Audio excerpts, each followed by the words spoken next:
for good morning आरोना बयखौबो दा मर्निं जोङो वाकिं खालामनो फैदो इनिफ्राय दसे फैबाय इनिफ्राय नै बिथाङा माने माबा खालामनो नागिरदो एक्सारसाइज खालामनो नागिरदोंमोन इनिफ्राय जों दायो जोंनि एम इ स्कुलनि फिल्डखि थांसै आरोना ओजा खारनोसैथ' लामाखै जोङो खारबाय आरो ससे खारबाय माने उथिनायानो लेट जाबाय जोंनिया दिनै एसे थाब माबानांगौ माने 4:30सोआवमोन आरो ओमफ्राय आङो एमाउन्टखौ मोनथादोंमोन उथिदो होननानै बे मानसिया आरो आंखौ र' सोरांबावसि बाय सोरांबावथ' र' होननानै माने खोमसिद्रायबा गियोनो ओमफ्राय सोरांबावथ' र' होननायावनो सेस आरो दा स्रांथार जाबाय ओमफ्राय जों दायो थांगासिनो नोंथांमोनहा नायलांबाय था आरोना बिदिबा चल' लेट्स गो नैबे जाबाय जोंनि एम इ स्कुलमोन आरोना जेब्ला आं क्लास 8 फरायदों इयाव क्लास 6निफ्राय 8 लिरदों इयाव मानो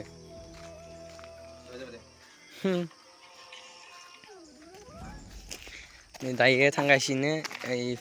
जोंनिया फिल्डआ मोननै दं आरो ओमफ्राय फिल्डनिफ्राय खारनोसै वाल होनाया जोंनिया खेबसे हाथिलायदो साला जोंनिया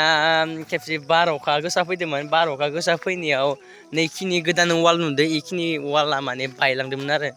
नैनिफ्राय बायलांदों ओरैहाय बायलांदों नै दंखायोना नै दायो जों जा खारनोसै नैबेनोमोन स्कुला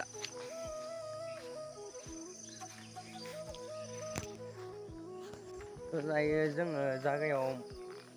मोनफैबाय ओमफ्राय दा जोङो थांगासिनो फुरा जोंगोलबारि जाना दं बहुद दिन जाबाय खिन्थु बिदि फैयो आङो बापरे बाप लोगोसे दङ जोंहानि टाइगार हिल आरो इथ' फैखायो जेरावबो दा जोङो दायो सोरनाबा फैदो सोरबाफोर खारफैदो इयाव जाया माने बुहुद दिन जाबाय आरो मासाला माबासो स्कुलनि गेटआवसो गाखोना थाबाय ओमफ्राय नायनो हागोन जा फुरा जोंगोलबारि जाना दं आरोना बुहुद दिन जाबायानो फैया ओमफ्राय जों दायो इयावनो रानिं खालामनो फैदो आरोना रानिं खालामनो फैदो जों रानिं खालामनो फैदो ना इयाव माबा गेलेनोसो फैदो हिमांशुनि गियानखौ नायनो हागोन माबायदि अबस्था माने मानसियानो गोरलै गथ' बायदिसो एकदम माबायाव गेटआवसो गेलेथारदों नै इनि गियानखौ नायनो हागोन गोरलैया साला आरो स्कुलाव गलांनायखाय इनिफ्राय नांला नामा थारमाने इखौ नों देख्लायलासिगोन ओइ खारबो खारबोलै नै साला सुवादा लोगोफोरनि आङो खारनायाव बिराद डिस्टार्ब होगासिनो नोङो ओइ आङो खारनायाव डिस्टार्ब होगासिनो होलायबाय मानसिया आं माने खारदोंमोन खारनायाव डिस्टार्ब खालामबाय थादों आङो हमथाबाय थादों आङो बिराद हाग्रा जाजोबना दं आरोना जायगायानो इयाव बुगदावनो जायो बरियानो सानि हो खैफाखोगोन हा खैफाखोगोन 6 फाखोगोननो लागाव दा आंबो थाबाय थानोसै दसे उनाव नुगोन 2 hours later अब्लाबो जोङो खारखाना फैबाय दसेल' खारबाय दिनै ओमफ्राय नै मानसिया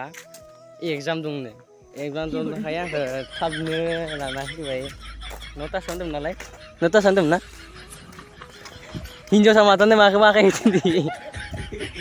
हिनजावफोरासो मालाय बिदि आखाइ होथिंनानै जेनेबा बयफ्रेन्डफोरजों बेरायबाथाय जेनेबा बिदि आखाइ होथियाबा लाजिनानै नोंना दहायदिसो जादों गियान नालाय 9थासोनिफ्राय एगजामा मा दङ मा दङ मा दङ होनदों इंलिस बुजियाखै माने मा माइलाय इलाय आसि आरो मा